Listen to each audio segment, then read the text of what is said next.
राष्ट्रीय महिला दिवस पर हम देखते हैं कि धमतरी जिले में बड़े पदों पर महिलाएं विराजमान हैं और प्रशासनिक कहें चाहे पुलिस की व्यवस्था कहें वो बखूबी संभाल रही हैं। जिसमें से एक हमारे साथ हैं धमतरी की अतिरिक्त पुलिस अधीक्षक मल्लिका सिंह जी, जिनसे हम जानेंगे कि किस प्रकार से वो पारिवारिक उनका पृष्ठभूमि रहा है और किस प्रकार से आज इस ओहदे तक पहुंची हैं और वो आज की महिलाओं, आज की लड़कियों को क्या संदेश देना चाहती है। मैम, किस प्रकार का आपका पारिवारिक पृष्ठभूमि रहा और इस जगह आने के लिए क्या सोचा आपने? घर में मम्मी पापा शुरू से जॉब में थे, पापा टीचर थे और परिवार में हमारे और भी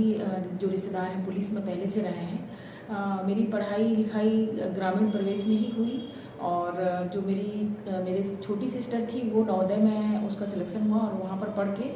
उसको पहले सब इंस्पेक्टर 2003 जो छत्तीसगढ़ की पहली भर्ती हुई पुलिस की, उसमें उसका सिलेक्शन हुआ। उसके बाद जब उसका पासिंग आउट परेड सागर मध्य प्रदेश में हुआ, उसमें मैं शामिल हुई। तो उस दौरान जब मैंने देखा कि परेड देखा और पुलिस का वहाँ पर जिस तरीके से कार्य प्रणाली को देखा, और शुरू से ही मामा हमारे पुलिस में थे तो उनको भी मैं देखती थी, तो पुलिस के प्रति एक आकर्षण शुरू से रहा, बचपन से ही रहा मेरे। उसके बाद उसी के कहने पर मैंने मतलब बिलासपुर में कोचिंग की पीएससी का बारे में, जब उसने मुझे बताया और पहले प्रयास में ही मेरा सिलेक्शन हुआ और इस पद पर मैं चयनित हुई। कहाँ ट्रेनिंग ली है और किस प्रकार का वो ट्रेनिंग रहा आपका? छत्तीसगढ़ राज्य बनने के बाद राज्य पुलिस अकादमी चंद्रखुरी जो रायपुर में स्थित है, वहीं पर हमारी ट्रेनिंग हुई और हमारे बैच में 44 का पूरा बैच था और 15 और लड़कियां भी थी मेरे साथ में। तो एक अच्छा ट्रेनिंग मतलब हम लोगों को रहा पूरा। किन किन जिलों में पोस्टिंग रही, उसके बाद कब आपका प्रमोशन हुआ? मैं शुरुआत में मैं कोरबा जिले में पदस्थापना रही, उसके बाद अंबिकापुर में ग्रामीण एसडीओपी के रूप में पदस्थ रही। इसके अतिरिक्त मैं सीएसपी सिविल लाइन बिलासपुर और सीएसपी जगदलपुर, पुलिस अधीक्षक ट्रैफिक बिलासपुर, और वहीं पर मैं बिलासपुर में ही मेरा प्रमोशन पदोन्नति अतिरिक्त पुलिस अधीक्षक के पद पर रहा, जिसमें 1.5 साल मैंने अतिरिक्त पुलिस अधीक्षक गौरेला पेंड्रा के रूप में भी कार्य मतलब किया। इसके अतिरिक्त पुलिस अधीक्षक के पद पर मैं जांजगीर चांपा, कोरिया, सूरजपुर और अभी वर्तमान में धमतरी जिले में मैं कार्यरत हूँ। महिलाओं के लिए ये जॉब कितना कठिन है और कितना सरल है? चूँकि मेरा मन था, कोई भी काम अगर आप मन से जिसमें आप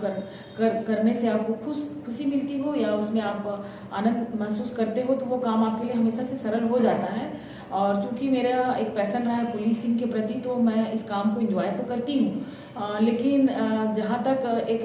शादी होने के बाद बच्चे और परिवार होता है, तो एक चुनौती भरा सफ़र तो रहा, जिसमें निश्चित तौर पर मेरी जो ससुराल पक्ष है, खासकर मेरे हस्बैंड और मेरी सासू माँ का सहयोग रहा, जिसकी वजह से एक अच्छा सफल कार्यकाल मेरा मैं देखती हूँ कि जो रहा है उनकी वजह से, उनके बिना ये संभव नहीं हो सकता था। कोई ऐसा वाकया जब आपको लगा होगा कि ये वाकई हमारा जो पुलिस में आना बहुत बड़ा सार्थक हुआ, कैसा कोई वाकया? ऐसे बहुत सारे वाकये आए हैं जिसमें खासकर महिलाओं के प्रति जो शिकायतें या ऐसी महिलाएं जिनके साथ कुछ घटना घटित हुई हो या इनको पुलिस की मदद की ज़रूरत हो, उनके लिए अपन जब कुछ करते हैं, उनकी शिकायतों का निराकरण करते हैं, उनको जस्टिस न्याय दिलाते हैं, तो उस हर एक पल में, हर एक शिकायत में महसूस होता है कि मेरा जो डिसीजन था इस पद में आने का, वो बहुत सार्थक है। मैम, आज के स्थिति में हम देखते हैं भौतिकता की युग है, लोग नशे में भी रहते हैं, दुष्कर्म जैसे मामले भी बढ़ते हैं, तो उस स्थिति में महिला पुलिसिंग की कितनी जिम्मेदारी आ जाती है? निश्चित तौर पर महिला पुलिस की जिम्मेदारी दिन प्रतिदिन बढ़ती जा रही है। इसीलिए IUCAW एक यूनिट राज्य सरकार के द्वारा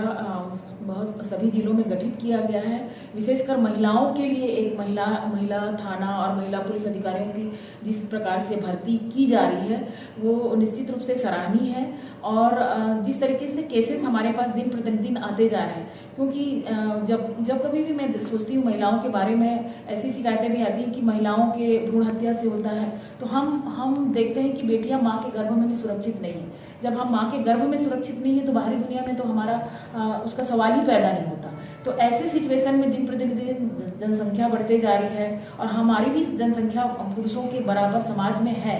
तो वो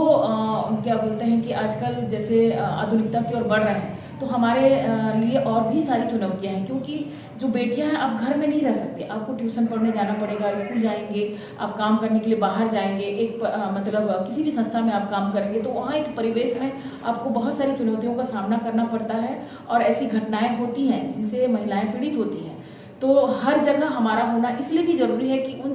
उन घटनाओं पर नियंत्रण किया जा सके और इनसे संबंधित जो भी पीड़ित महिलाएं हैं उनको न्याय दिलाया जा सके। मॉडर्न युग में हम देखते हैं पुरुषों के साथ जो है महिलाएं हैं, लड़कियां कंधे से कंधे के मिलाकर चलती है, लेकिन नशे के क्षेत्र में भी अब लड़कियां भी आगे आने लगी है। निश्चित तौर पे ये एक सोचने वाली बात है और क्या बोलते हैं, क्योंकि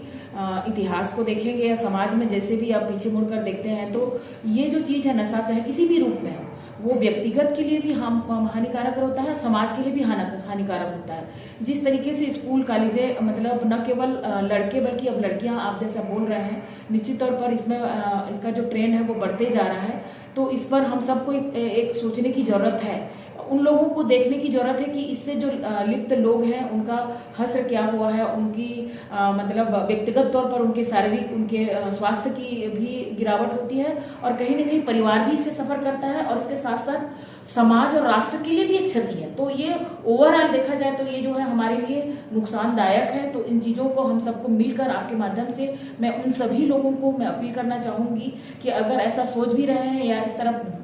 जा रहे हैं तो इन चीज़ों को देखें, समझें और बेहतर भविष्य को चुनें।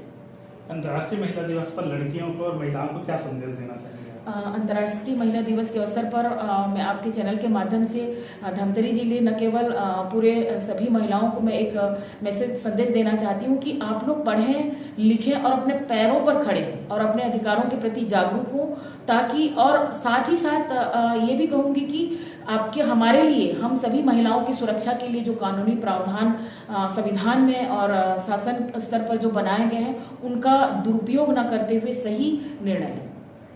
ये थी हमारे साथ धमतरी जिले की एडिशनल एसपी मधुमेधा सिंह मैम, जिनका कहना है कि यदि व्यक्ति की इच्छा जी है, जिसमें जो खुशी मिलती है वो उनको करना चाहिए और पैशन बहुत जरूरी है। यदि आपको लक्ष्य प्राप्त करना है तो पैशन जरूरी है। उन्होंने महिला दिवस पर लोगों को संदेश दिया है कि आज जो है बेटियां आगे बढ़ रही है और जितने ज़्यादा पढ़ेंगी, जितने ज़्यादा शिक्षित होंगी, उतना देश जो है आगे बढ़ेगा। अपने सहयोगी आशीष बंगाली के साथ मैं भूपेंद्र साहब।